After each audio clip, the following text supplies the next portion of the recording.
नमस्कार दोस्तों, स्वागत है आपका आपके अपने चैनल पर। आज हम यूनेस्को से संबंधित महत्वपूर्ण प्रश्नों को देखते हैं।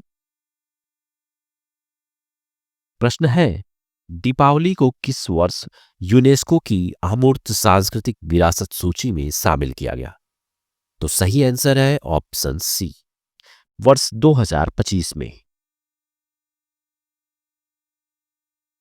भारत के प्रसिद्ध दीपोत्सव दीपावली को वर्ष 2025 में यूनेस्को की अमूर्त सांस्कृतिक विरासत में शामिल किया गया।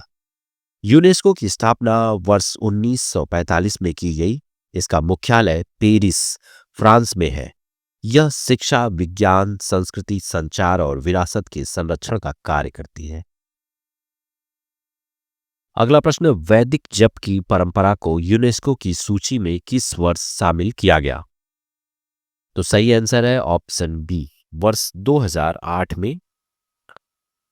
वैदिक जप की परंपरा को यूनेस्को ने वर्ष 2008 में शामिल किया। यह वेदों के मौखिक परंपरा और मंत्रोच्चारण की प्राचीन विधि है, जिसे पीढ़ियों से ब्राह्मणों द्वारा मौखिक रूप से आगे बढ़ाया जाता रहा है।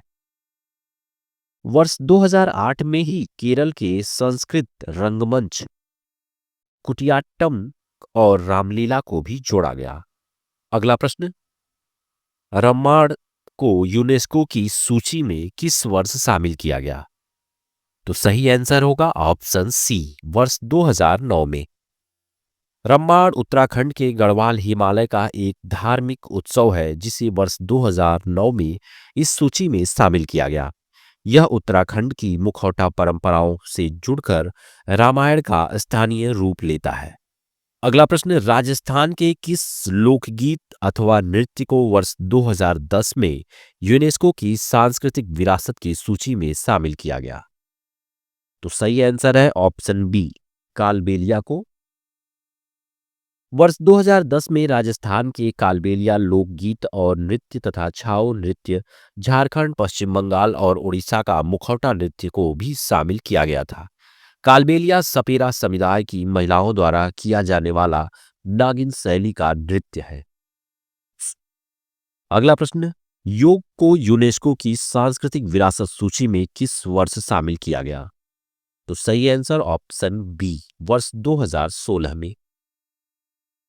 योग को वर्ष 2016 में इस सूची में जोड़ा गया। इसके साथ ही नवरोज, पारसी समुदाय द्वारा मनाया जाने वाला नववर्ष, जो नई शुरुआत का उत्सव है, को भी सूची में जोड़ा गया। योग मानसिक, शारीरिक और आध्यात्मिक कल्याण की प्राचीन भारतीय पद्धति है। योग के 5 प्रकार हैं: हठ योग, राजयोग, कर्म योग, भक्ति योग तथा ज्ञान योग। हर वर्ष 21 जून को अंतर्राष्ट्रीय योग दिवस मनाया जाता है। इसका प्रस्ताव वर्ष 2014 में संयुक्त राष्ट्र में भारत द्वारा रखा गया था। अगला प्रश्न, कुंभ मेले को यूनेस्को की सूची में किस वर्ष शामिल किया गया? तो सही आंसर ऑप्शन सी, वर्ष 2017 को। कुंभ मेले को वर्ष 2017 में इस सूची में शामिल किया गया। यह दुनिया का सबसे बड़ा शांतिपूर्ण धार्मिक समागम है।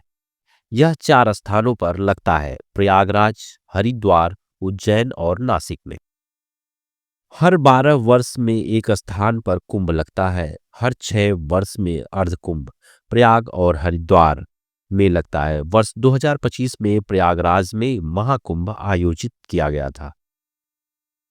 अगला प्रश्न, भारत में अब तक यूनेस्को की अमूर्त सांस्कृतिक विरासत सूची में कुल कितनी परंपराएं शामिल हैं? तो सही आंसर ऑप्शन बी, 16। अब तक भारत में यूनेस्को की अमूर्त सांस्कृतिक विरासत की सूची में कुल 16 परंपराएं, संस्कृति तत्व शामिल हैं। अगला प्रश्न, गुजरात के किस नृत्य लोक परंपरा को यूनेस्को की अमूर्त सांस्कृतिक विरासत सूची में शामिल किया गया है?